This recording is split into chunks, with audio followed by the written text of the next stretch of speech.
Porque um grupo não é formado pra mim, tipo, um grupo não é formado literalmente como é que se diz, como é que é a palavra? Me fugiu a palavra aqui, mas um grupo não é formado apenas para mim ou para você que está dentro do grupo. Mas a função de um grupo é ficar forte para tentar ajudar outra pessoa. Porque se eu chegar aqui e meter a mão no bolso e tentar ajudar uma pessoa, vai ser pesado para mim. Mas se um grupo formado ir ao encontro de outra pessoa, vai ser mais fácil. Vai custar menos, vai ser menos doloroso. E essa era a função da igreja de Filipos. Filipos fazia isso, essa igreja fazia isso. E Paulo, né, como todo mundo sabe, Paulo é um cara que sempre batia, exortava as igrejas, né, falava dos pecados e tudo. E a única coisa que ele fala na carta de Filipos é que cuide, para que um com os outros não tenha atrito um com os outros. É a única exortação, porque realmente não existia um atrito, mas ele já exorta com relação a esse atrito. Eu queria que vocês abrissem aí em Filipos 4, 22. Filipenses, né? Estou falando tanto. Lê, acende a luz aí também. Ou não enxergo, não. Tá ficando velho. Mas não tem luz mais não. Eu vou ler aqui bem alto, aqui só um pouquinho, pessoal. Eu vou ler. Filipenses 4, vou começar do 21. Tem mais não, que ele está queimado. Os três últimos versículos de Filipenses. Saudai a todos os santos em Cristo Jesus. Os irmãos que estão comigo vos saudam. Todos os santos vos saudam, mas principalmente os que estão na casa de César. E a graça do Senhor Jesus Cristo seja com todos vocês. Amém. Mas, quando Paulo ele fala, né, que algumas pessoas também ele manda as saudações e os que estão comigo também saudam também, né? Então existia mais pessoas presas junto com Paulo. Mas o que me chama a atenção mais é que ele salda aqui no versículo 22, todos os servos do saudam, principalmente os que estão na casa de César. Quando ele fala principalmente os que estão na casa de César, aí você começa a pensar assim, quem era César? Quem é César? Na época. Para vocês terem uma noção de história, para mim não voltar tanto, César era o Obama.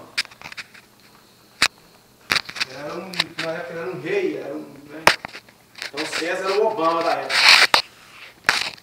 Então, aí que Paulo fala, ele está saudando os irmãos da casa de César.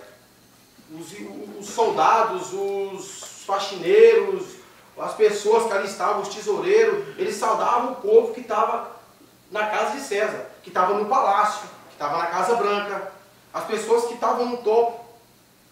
Mas aí você pergunta, mas como? Como pôde existir naquela época, né, que foi justamente o povo, esse povo, né, os cesarianos, né, que mataram Jesus, que crucificaram, mas como ele poderia existir ali? Como o evangelho estava ali dentro? Aí atrás você volta quando Jesus, que vem uma palavra a Paulo e fala assim, você vai ser levado diante das autoridades, não tenha medo, eu falarei por você, minha boca falará por você, não se preocupe com o que falar. Então Paulo acreditou nessa promessa. Deus falou comigo que eu ia até a guarda pretoriana, eu ia me aparecer diante das autoridades da época. Então Paulo se agarrou nessa palavra. Então o que acontece? Só que Paulo não sabia que ia ser tão difícil chegar até lá. Por várias vezes Paulo é levado às autoridades, por várias vezes Paulo ele aparece nas cortes da época. E com isso, Paulo ele se glorifica, ele fala, eu glorifico a Deus pelas minhas prisões.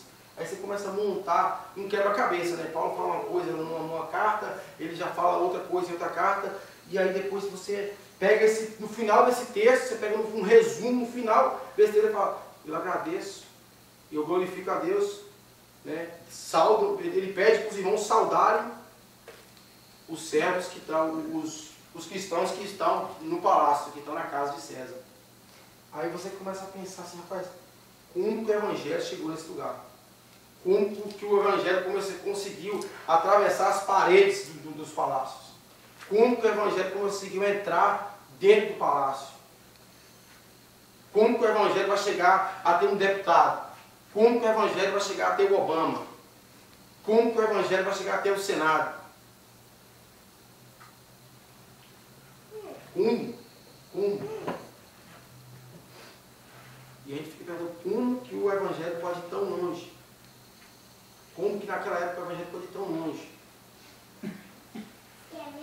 Eu digo a vocês o seguinte, vai ser através de vocês. Vai ser através da vida de vocês, da propagação desse Evangelho, da propagação dessa palavra.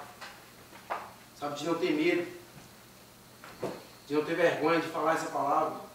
De onde vocês estiverem, vocês levarem essa palavra. Porque na época, com certeza, alguém fez isso. Com certeza, alguém começou a conversar com um soldado, alguém começou a conversar com um sacerdote da época, alguém começou a conversar com um guarda e começou a não só conversar, mas a demonstrar, a mostrar esse Evangelho. Dizer que valia a pena estar ali. Porque além de tudo, tinha que valer a pena. Esse Evangelho tinha que valer a pena, porque o cara estava dentro do palácio. Se descobriram que ele era cristão, ele ia ser morto. Paulo eles procurando acusações para matar Paulo. E alguém dentro do palácio ia se levantar e dizer assim, eu sou cristão?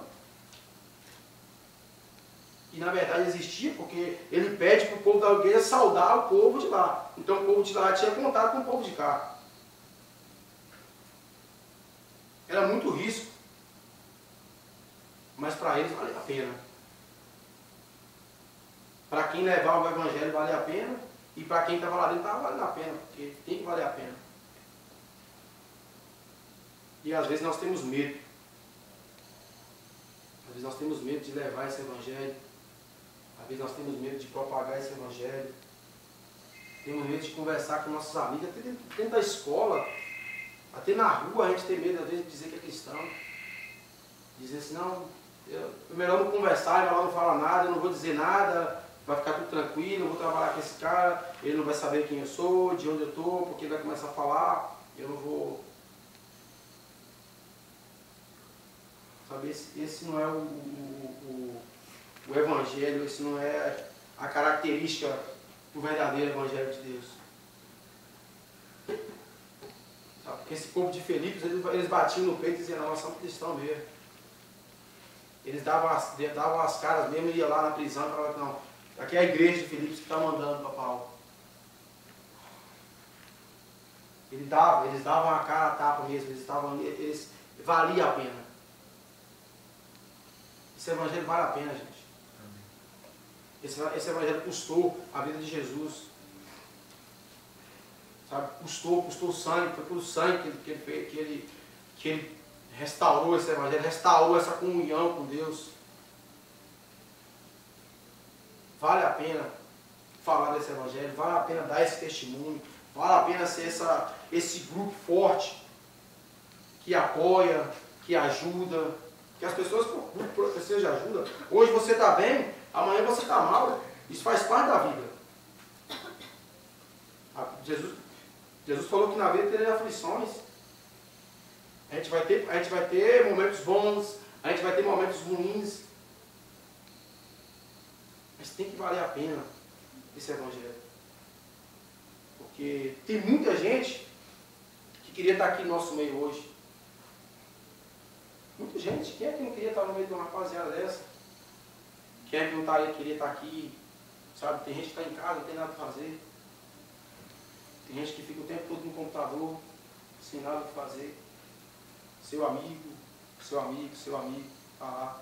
Meu amigo, que eu não chamei, que eu não convidei. Porque eu fiquei com medo o que vai pensar de nós. Eu não falo a palavra vergonha, mas eu tenho, dentro de mim eu tenho ela. Eu digo que sou cristão, mas melhor ele lá, ele não é para ele, isso aqui não é para ele não, isso aqui é só para mim. Nós temos medo de agregar pessoas no nosso grupo. Nós temos medo de perder, o grupo está muito bom assim, deixa do jeito que está, a gente oscila demais. Eu me regozijo quando eu vejo alguém se convertendo e vejo alguém diferente no grupo. Glorifico a Deus por isso. Eu sei que eu poderia fazer muito mais. Na verdade eu não faço nada do que a capacidade que eu posso. Eu sei que